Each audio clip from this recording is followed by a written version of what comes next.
question on friction and equations of motions and everything else, except for inclined planes. That's going to come up in the next worksheet.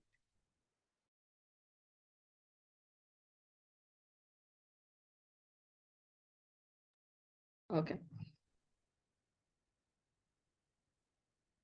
So before we start this worksheet, I want to quickly recap what we already know from O levels. Okay. Let me draw a speed time graph here.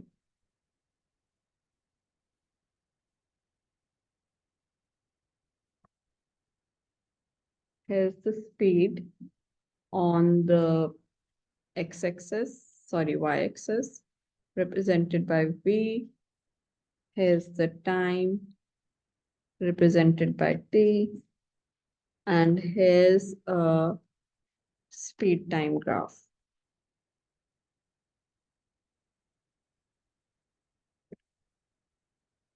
What does this line represent in a speed time graph? The slope.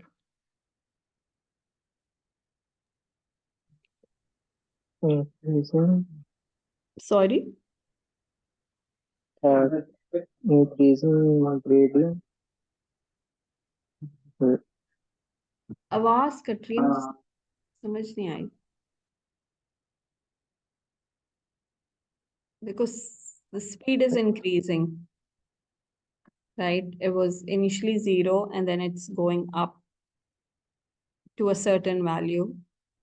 And this line is a straight line, showing that the speed is increasing with a constant acceleration. So this gradient will give you, the gradient of this pink line will give you the acceleration. Okay, so this is a constant acceleration.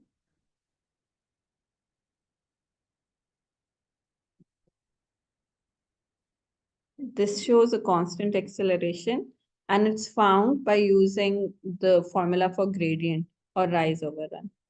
So acceleration equals, you can use rise over run, or you can use y2 minus y1 over x2 minus x1.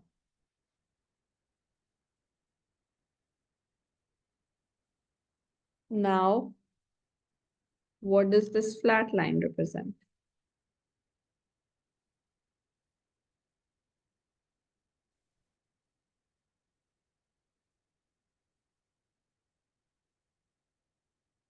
The speed is constant and acceleration is 0. Exactly. Yes. Speed is constant because whatever the value is, let's say 5 meters per second. So then it's going to stay 5 meters per second throughout this line, meaning acceleration is 0. So speed is constant. Acceleration equals 0.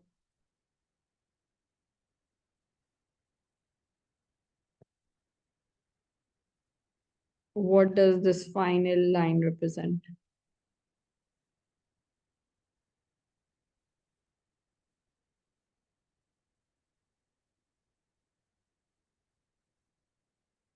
The speed is decreasing and the object is decelerating.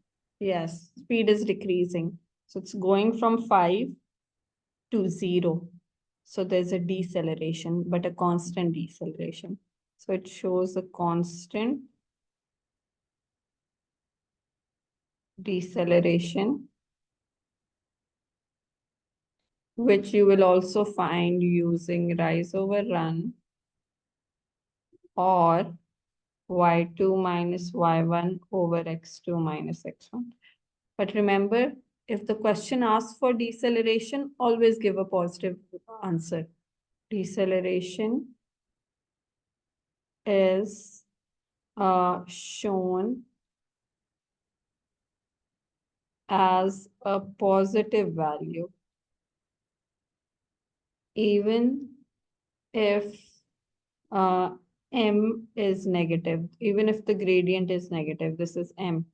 The rise over run or the y2 minus y1 over x2 minus x1, even if this answer is negative, even if m is negative, which it will be, since it's a falling line, when you find its m, you're going to get a negative value.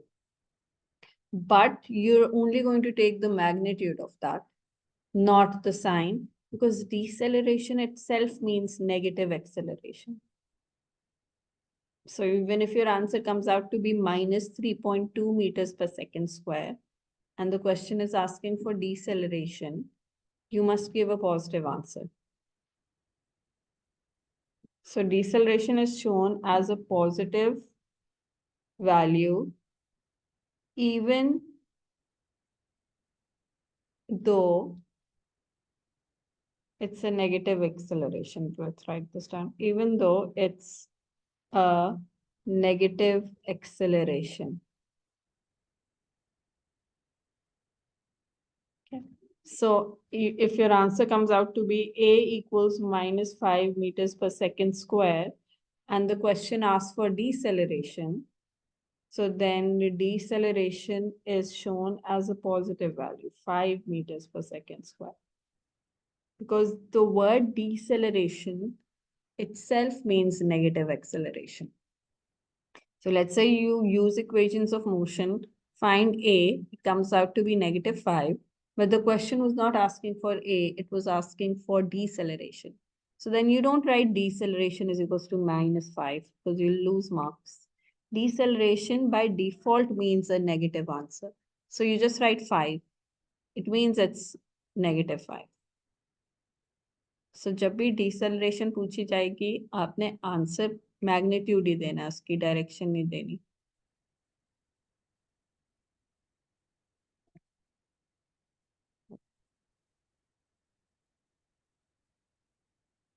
The next is you will also see graphs like this in this worksheet. So speed, time, something like this, and then something like this. It goes to the negative y, goes into the negative y-axis. Now what is this? How did the speed become negative?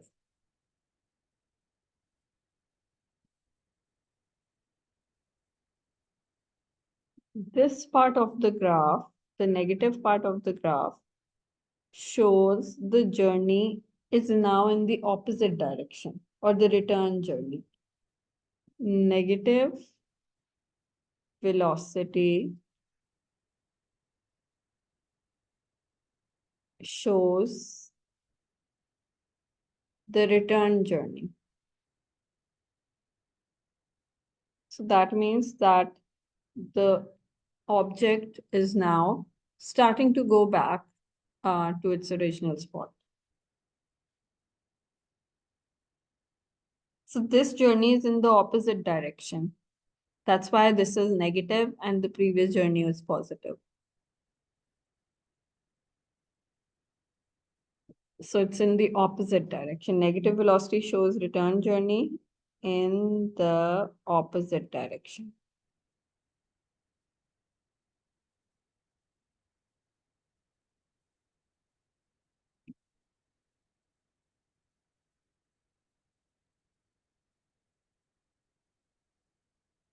Okay, now let's take a look at the question.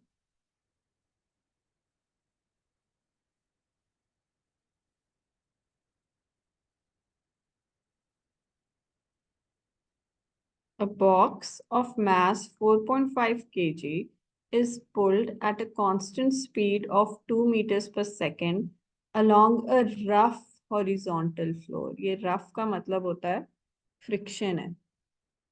Rough means friction. Okay. By a horizontal force of magnitude 15 newtons. Let's draw this.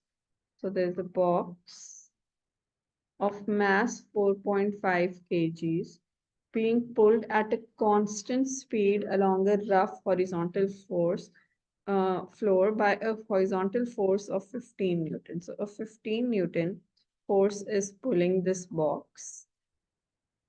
It has a mass, that means it has a weight. In this direction, 45 newtons, mg. Weight equals mg.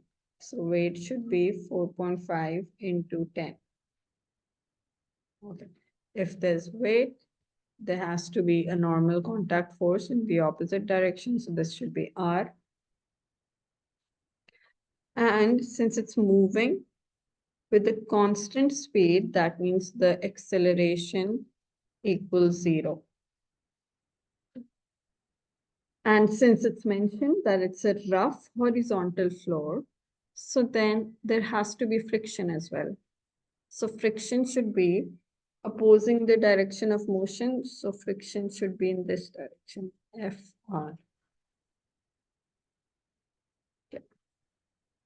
Part 1 says find the coefficient of friction between the box and the floor. Okay. So friction is equals to mu R.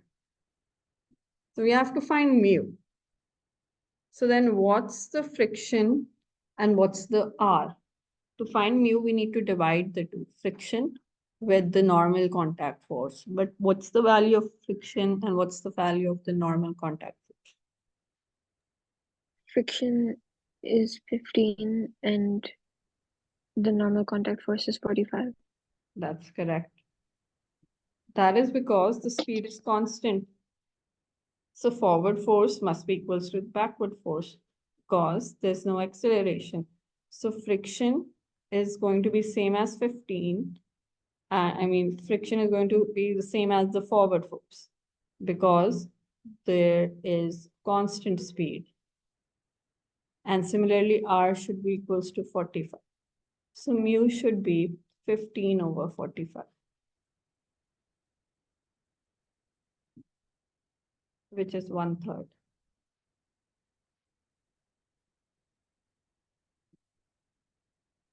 Next, it says the horizontal force is now removed.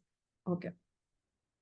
So now there's no horizontal force of 15 newtons. Instead, it becomes 0 newtons. It is now removed. Okay.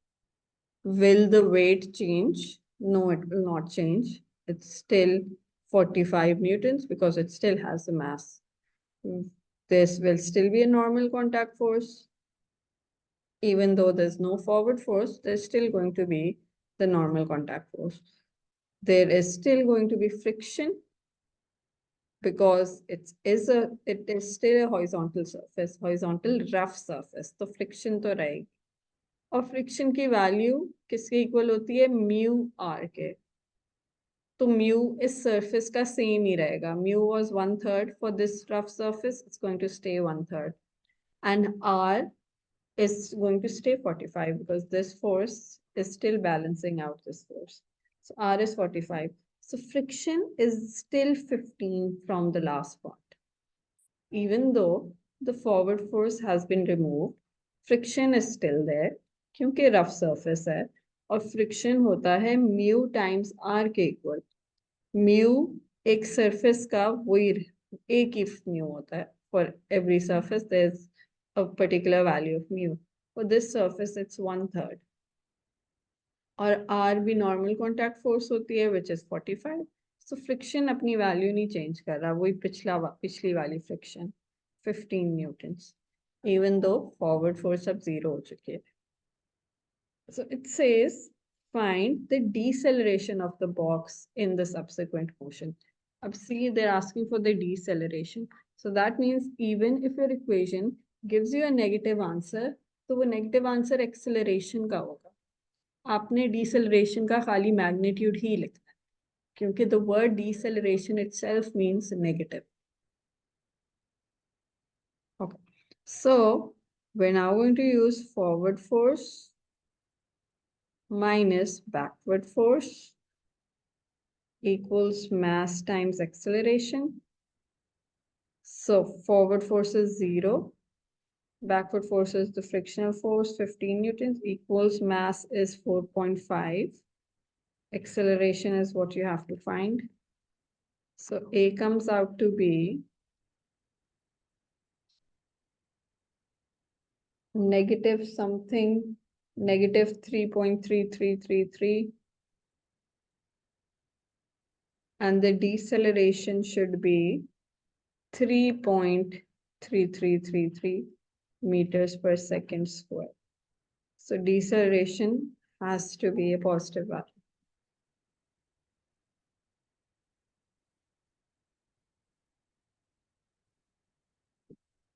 Part 3.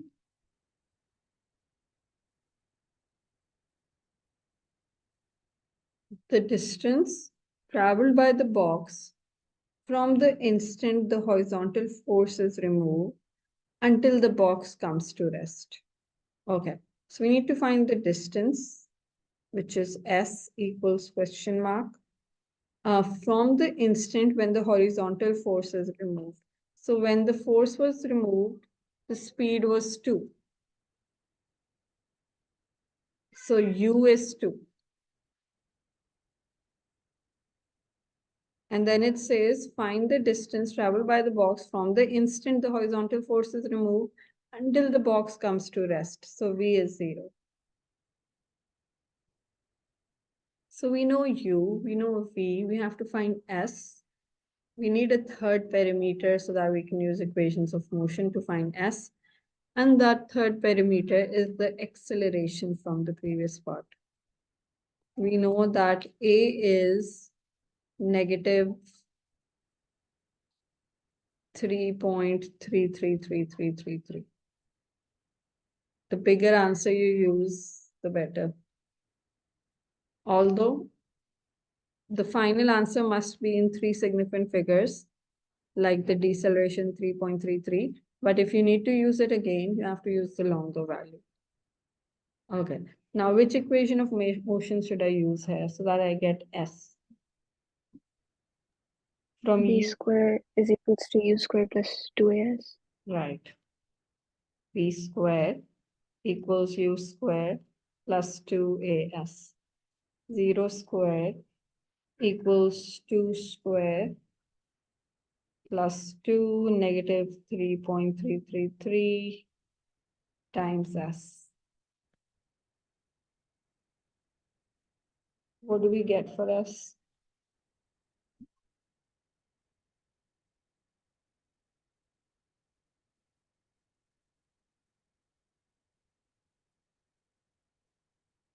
Zero 0.6. Right, 0.6 meters.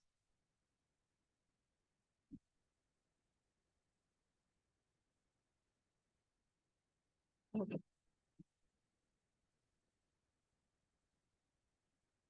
Question 1 is done.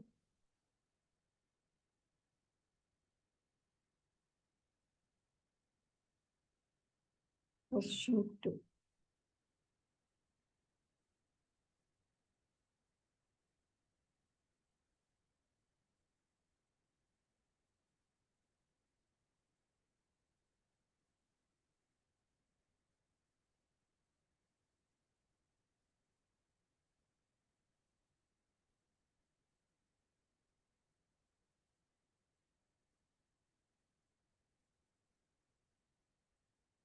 Okay, question 2. So there's a speed time graph given in the question. That means we have to use a lot of things we know from O levels. So speed on the y-axis, time on the x-axis, in fact, velocity on the y-axis and time on the x-axis. The diagram shows velocity time graph for the motion of two cyclists, P and Q. So let's just look at the first part of the graph. For P, this is what we're given. So what can we see? That first, the speed of P was 0, and then it started to increase, and it was increasing at a constant rate because it's a straight line, it's a constant slope, and it goes till 10. And then it starts moving with a constant velocity or speed because then the line becomes flat. Then we know that the cyclist Q also starts his journey, but it starts at a later time. See, And then this speed also increases from 0, goes all the way till 10, and then it also moves at a constant speed. Now let's see what the question is asking for. The diagram shows velocity time graph for the motion of two cyclists, P and Q, who travel in the same direction along a straight path. Both cyclists start from rest at the same point O, and both accelerate at 2 meters per second square. So acceleration is the same. That means the slope of both these lines is the same. Gradient is the same, 2. Gradient is the same, 2, because gradient is the acceleration in a velocity time graph. Both accelerate at 2 meters per second square up to the speed of 10 meters per second. Both then continue at a constant speed of 10 meters per second. Q start his journey t seconds after P, as you can see in the figure. Q starts later. Show in a sketch the diagram. Show in a sketch of the diagram the region whose area represents displacement of P from O at the instant when Q starts. Okay, so here's where Q starts. And what's the displacement of P till then? Displacement is this area. Remember from O levels that area under the graph is the distance covered. So displacement of P at the time when Q starts to move is going to be this area. So you have to shade this area on the figure.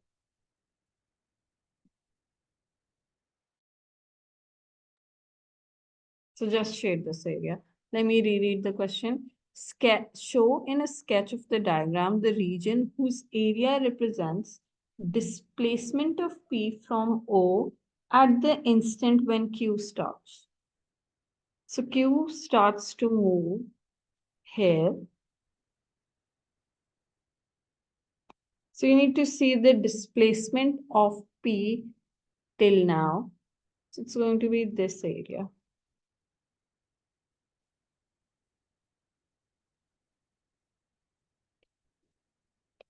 Given that P has traveled 16 meters at the instant when Q starts, find the value of T. Okay.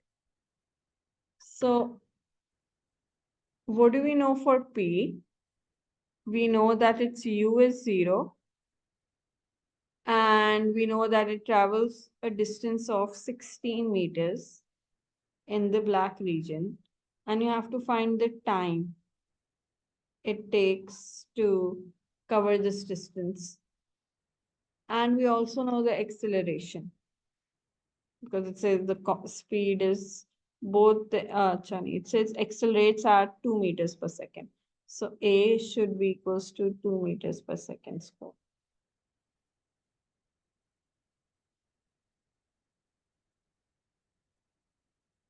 Okay, so we have 3 parameters. We need a time.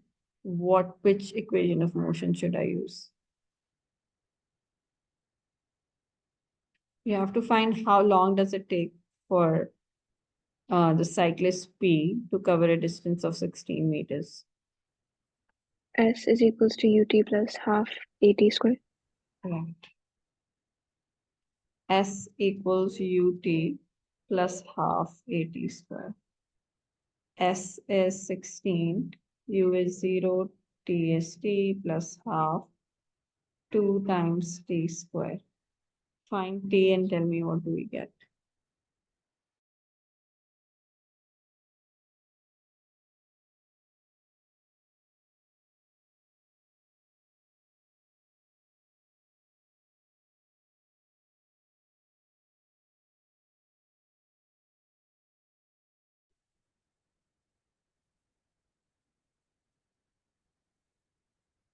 Four seconds.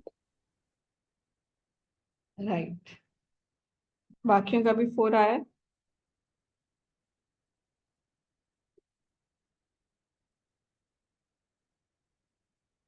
So I'm sending you guys a new link now.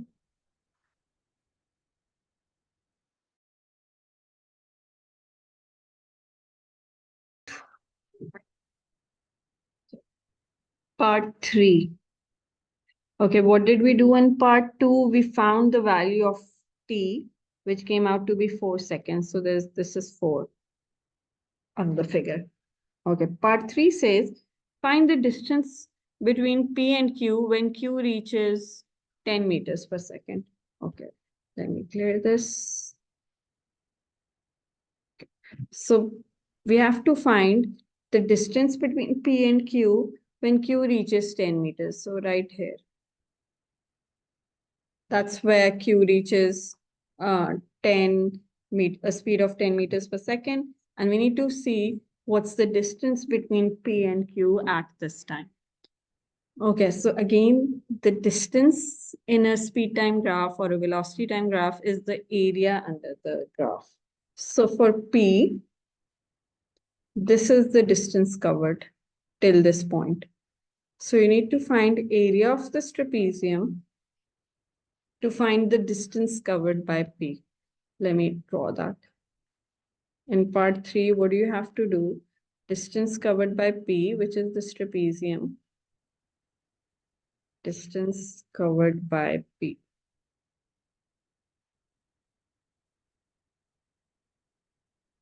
That's supposed to be covered by P minus distance covered by the cyclist Q, which is going to be this triangle. This triangle. So then find these two areas and subtract them. Achha, to find these areas, I need a few values. I know that this is 0, right? But I don't know this value. I need that. And I also need this value so that we can find area of trapezium. So we have certain values missing. So let's try to find that out. We know that this height is 10, right? So this should be 10. Do we know anything else? No, we need the lengths of parallel sides so that we can use the formula for area of trapezium, which is half times sum of parallel sides times height. So parallel sides की length चाहिए. अच्छा जी, अब ये तो 4 है यहाँ पे. This is 4, but that doesn't help us much. यहाँ पे 0 है. So we need, in fact, इधर 4 नहीं है, 4 थोड़ा पहले है. 4 is not going to help us here. 4 को छोड़ देते हैं. 4 तो ये वैल्यू है. मुझे ये वैल्यू चाहिए और ये वैल्यू चाहिए. Okay, so what we can do is, let's use equations of motion again here in this slope. So for P, what do we know? That the initial speed is 0, right? The final speed is 10, and there's a constant acceleration of 2 meters per second square, or just 2, since I haven't mentioned any of the other units. So now let's find the time it takes for P to start from 0 and end at a speed of 10. So we need T now. What should be the equation of motion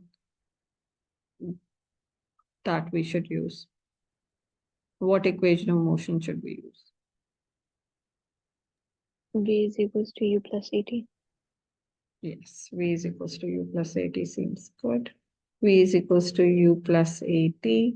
So V is 10, U is 0, A is 2, and T is T. That gives T equals 5 seconds.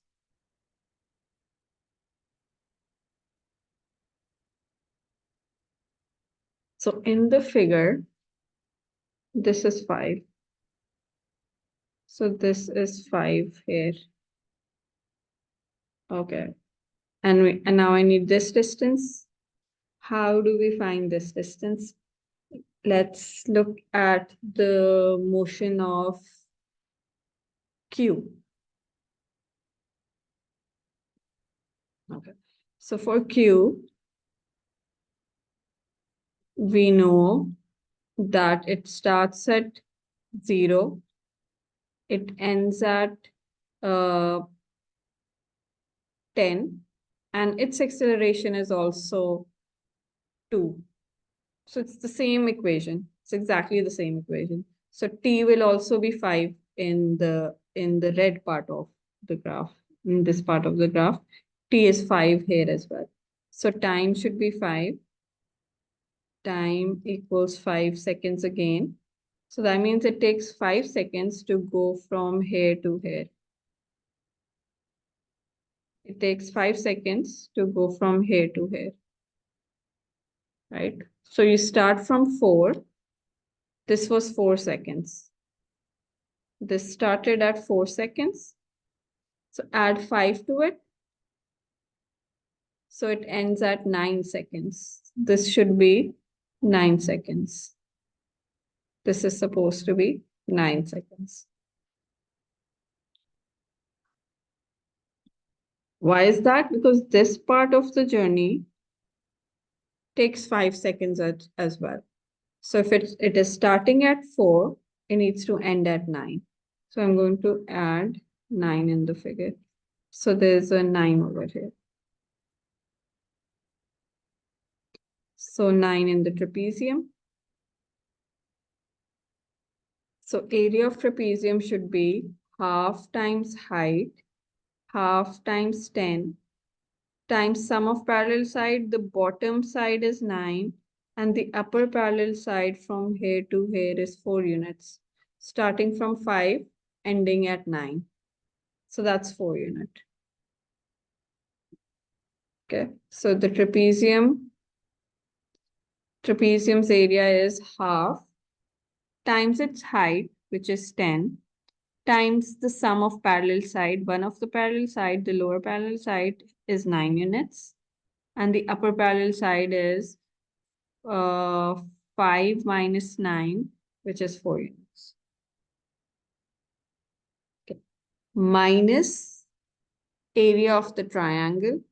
So for the triangle, we know that this is still 10, the height is 10, and we also know this distance now starts from 4, ends at 9, so it's 5 unit. So this is 5. So half times 10 times 5. Half times base times height. So this comes out to be 0.5 times 10 times 9 plus 4 is 65. That's the distance covered by the first cyclist, that was P, minus distance covered by the second cyclist, which is going to be 25. And this comes out to be 40, which should be the answer.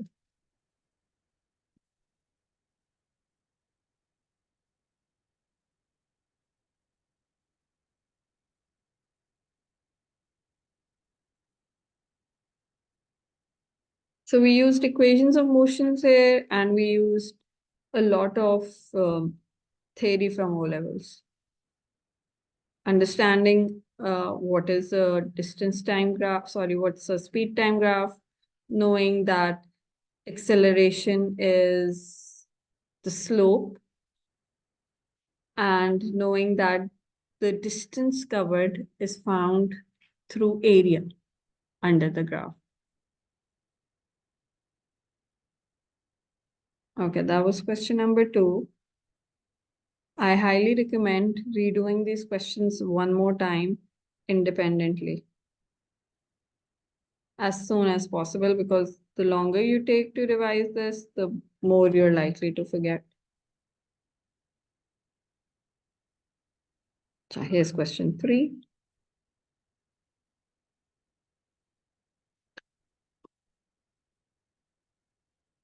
A small block of mass 0.15 kg moves on a horizontal surface Let me draw that. So there's a block and it moves on a horizontal surface. It has a mass of 0.15 kg. That means it has a weight of mg, which is 1.5 newtons. This is the weight. Okay. The coefficient of friction between the block and the surface is 0.025. So we're given mu, the coefficient of friction. Find the frictional force acting on the block. Okay, so friction is equals to mu times R.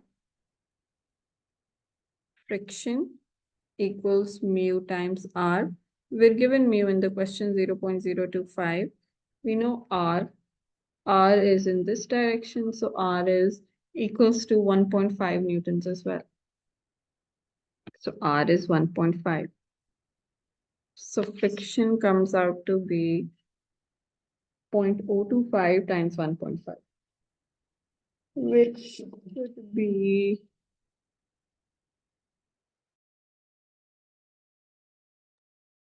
0.0375.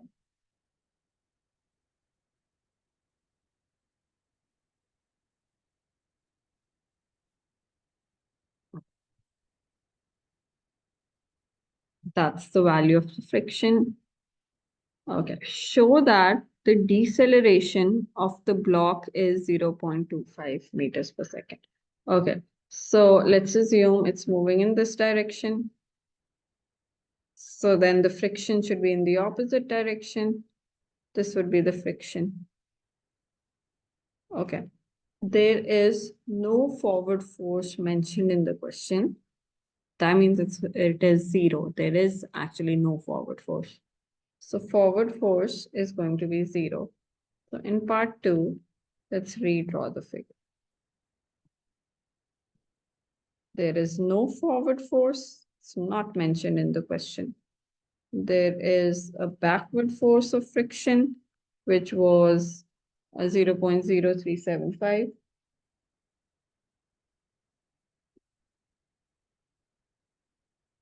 There's a weight, 1.5 newtons, and there's a normal contact force, 1.5 newtons.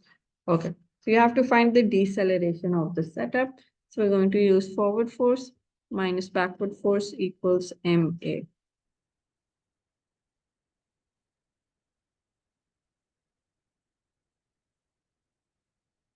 Forward force is zero since it's not mentioned. Backward force is friction found in the last part equals mass is 0.15. A is what we have to find. A comes out to be a negative value.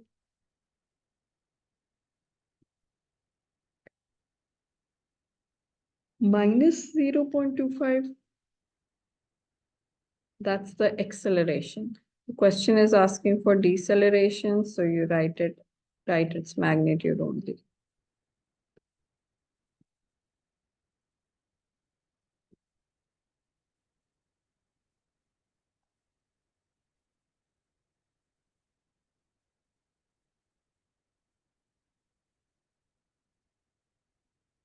Okay, part two is done. We had to show that the deceleration is equals to 0.25 meters per second square. Now it says that the block is struck from a point A on the surface and 4 seconds later, it hits a boundary board at point B. The initial speed of the block is 5.5. Find the distance AB. Okay. So in part 3, they're talking about the block passing through A and B. Some points A and B on the surface. And we're given an initial speed, so we know that U is 5.5.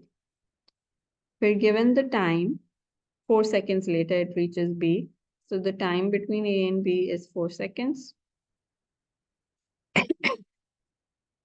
We already know the deceleration of the block from the previous part. So acceleration is negative 0.25. So use the same acceleration that you found in the last part. And what do you have to find? The distance between A and B. So you need S. So we're going to use S equals UT plus half AT square. So S equals 5.5 times 4 plus half negative 0.25 times 4 square, which is 20 meters.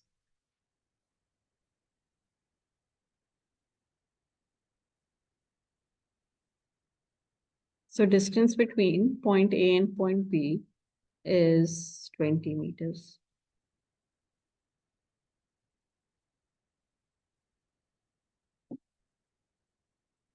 The block rebounds from the board with a speed of 3.5 meters per second and moves along the line BA. Find the speed when the block passes through A. Okay, so it probably hits a board and then starts moving in the opposite direction. So back towards A. Earlier it was moving in this direction from A to B. Now what happens is that it hits a board and starts moving in the opposite direction. So here's A, here's B again, here's a board that the block hits. And now it starts to move in the opposite direction. So back towards A. The block rebounds from the board with the speed of 3.5 meters per second. So now we know that U is 3.5 meters per second.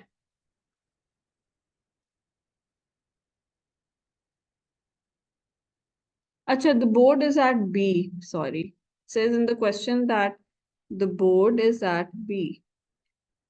It says that the block is struck from point A on surface and 4 seconds later it hits a boundary board at B. So the board was here. So the U is now 3.5 and the distance of course is not going to change between A and B. We have already found it out in the last part, so it's still 20 meters. And what do we have to find? Find the speed when the block passes through A. So we need V. And we also have the acceleration from the second part, which was negative 0.25. So same acceleration is used in the last parts, minus 0.25. Okay, so now we need to find V. We can use V square equals U square plus 2AS.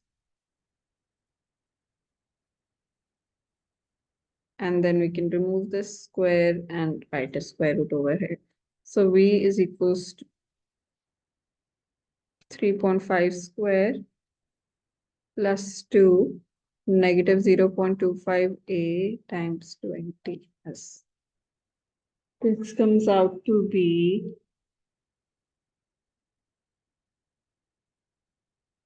1.5 meters per second.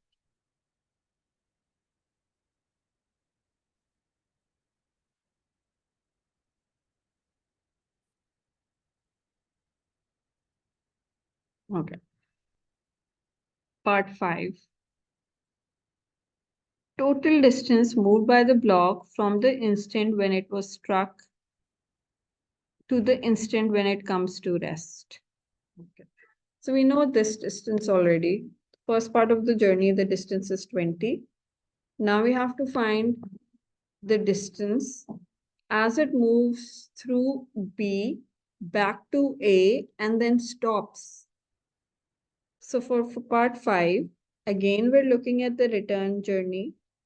Here's the board. Here's B. We know that U is 3.5. Now it goes beyond A and stops somewhere over here. So U is 0 now because it stops. Sorry, V is 0, the final speed. Okay, and then same acceleration, negative 2.5, and we need the distance. So same formula, V square equals U square plus 2AS. V square is 0 square equals 3.5 square plus 2 times negative 2.5 S. So find S from here.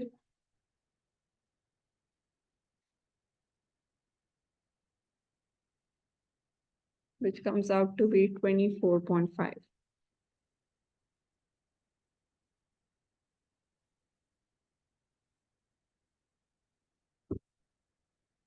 Okay. But we need the total distance. So that should be A to B, which was 20, and then B backwards till it comes to rest, that is another 24.5. So add these two up, total distance would be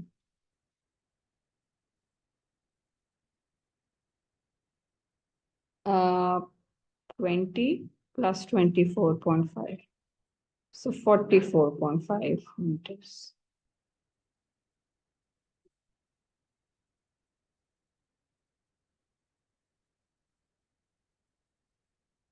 Okay. If you have any questions, please ask. I think I should end the lesson here. इससे आगे नहीं करते, कल करेंगे इंशाल्लाह. I'm going to give you guys one question as homework. ठीक है, कोई questions हैं तो please पूछो.